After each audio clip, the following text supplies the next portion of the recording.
to get a client. And so I think it's really important. So try to learn as much as you can. This is very much common sense, but there are many people who come in to interview with us, and I say, well, what do you know about our firm? Oh, nothing. I don't know anything. I mean, there's so much you can find on the internet that it looks lazy. It looks stupid.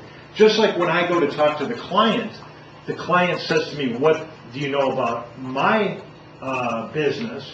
I've at least had someone look it up, or I've looked it up myself. So that just shows respect, and it's just smart.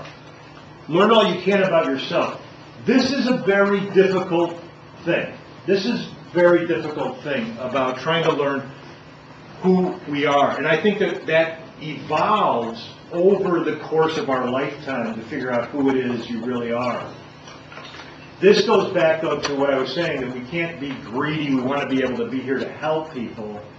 I think what I really like, and just on a side note, is what I really like about the legal profession is that no matter what happens, you can always make income as a lawyer. Maybe you'll not be as rich as Li Kai-shing, or maybe you'll not be as rich as some other people, but you can always make money. And especially for women that get married and maybe decide they don't want to work for a while, then come back to it, you can always get back into it. So learn as much as you can about yourself. And what are your personal and professional goals? By that I'm saying, every one of you here today should be proactive with what you want to do with your life, not reactive and let other people do things to you. The fact is that your success or your failure is not up to me, is not up to Professor Ding, is not up to Professor Scher, is not up to Jung Feng. It's up to you whether you want to succeed or fail. It really is up to you. Because no school, I don't care what it is, Harvard, I don't care if it's Oxford, I don't care if it's Renda, makes the person. You make the school doesn't make you. And so it's all about you, and you're in charge. I remember when I was 15 years old, and I learned how to drive a car. Okay, when we're 15, that's when we started learning to drive a car in the United States. And I was like this tall, maybe, or I don't know how tall I was, but I was small and thin and skinny and scared. And I was a very scared man. Maybe some of you drive right now. But I remember getting into the car and sitting behind the wheel, and I'm thinking, this car weighs 2 metric tons. I weigh a lot less. This car must be smarter than me. This car must be more developed than I am. But the truth is, I'm driving the car, not the car's driving me.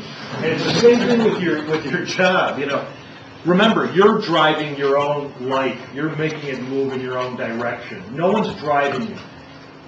Don't listen to your mother, your father, your friends, your frenemies, your enemies. You listen to yourself and find where it is you want to go and where you feel comfortable for it, whatever you want to do. Like I said, I refused to go work for my father. That would be the last thing I ever wanted to do, and never work for him. Although my grandfather and father worked together, but I would never consider that. But I was a very tough kid. So, and then what you want to do is think all this stuff out before you're talking either to your client or you're looking for the job.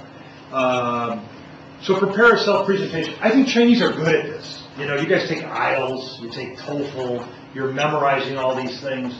And as a matter of fact, I'll tell you how good you are at it. So how many, you guys know what IELTS is? You know what IELTS is, right? IELTS test? Yeah. What's that called? Yeah, the IELTS. Okay. Well, I had to take the IELTS test. I know this sounds crazy, but I took the IELTS test. I was born in the United States, speak native English, but to be admitted in Hong Kong for the law bar, they told me I had to take IELTS.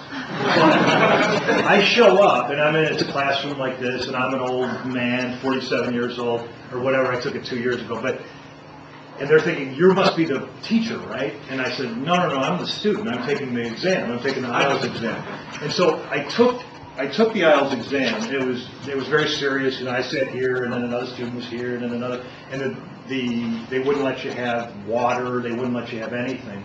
And so I took the listening part was first, and I took what's the second part? Writing was the next part, and then the third thing is oral. Is that what it was? And reading was in there too. So I got perfect on the listening, perfect on the writing, perfect on the, which one was the other one? Reading, reading and multiple tests. But when I took the oral examination, I got worse than most Chinese. Which I don't know. The reason why is the guy who interviewed me was from Scotland, and I'm from America. So he couldn't understand me very well, and I couldn't understand him. And I thought he was sort of joking with me, because he said, "Are you a native English speaker?" I said, yeah, I am. And he's like, I don't think so. So I got an 8.5, and I tied with some 13-year-old girl. And I had the same score, so that was I was the same as a 13-year-old girl. The point of that story is that be prepared, and it was funny because when I went into the exam, the oral part of it, I didn't prepare, I didn't do anything, I didn't think about what I did over the weekend, I didn't, but Chinese had everything memorized, you know what I mean? Well, I did this, and I'm very, that, and they learned all this stuff in the book, and so you guys are pretty good at it. And as you see, I was very, very bad at it and got a bad score. Be cordial yet professional. I think Chinese are pretty good at this. Not sarcastic, not overly inquisitive, not overly personal or chatty. It's interesting because I was very surprised. I recently went to university. We've been interviewing Chinese students that are like, I don't know, 17 or 18 years old, that are going to be going to university in America and going to the school that I went to. And I was surprised at how chatty and personal and that these young people, these are guys younger than you, much younger than you. I was very surprised by their discussion. So try to keep it always professional and don't.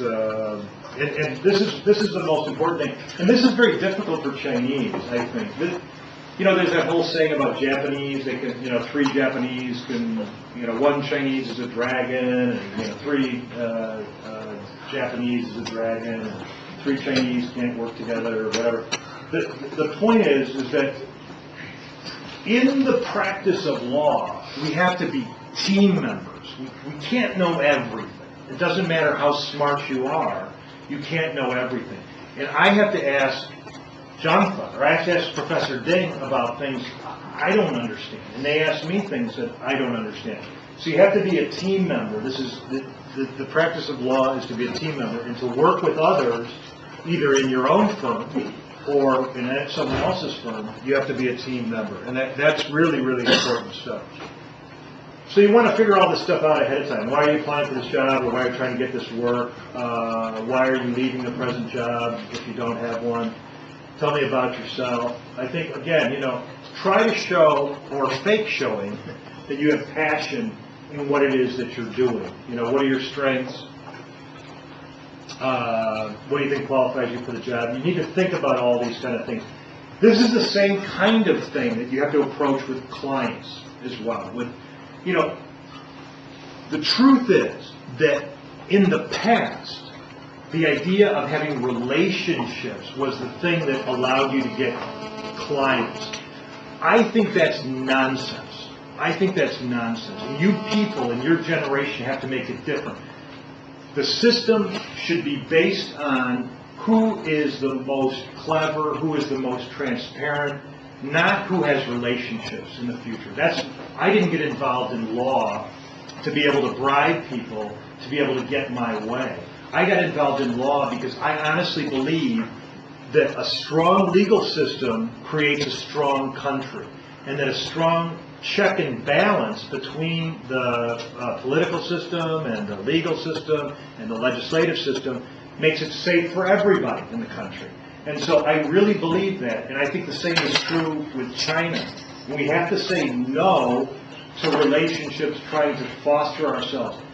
The one thing about our firm, which is maybe different from other Chinese law firms, is we try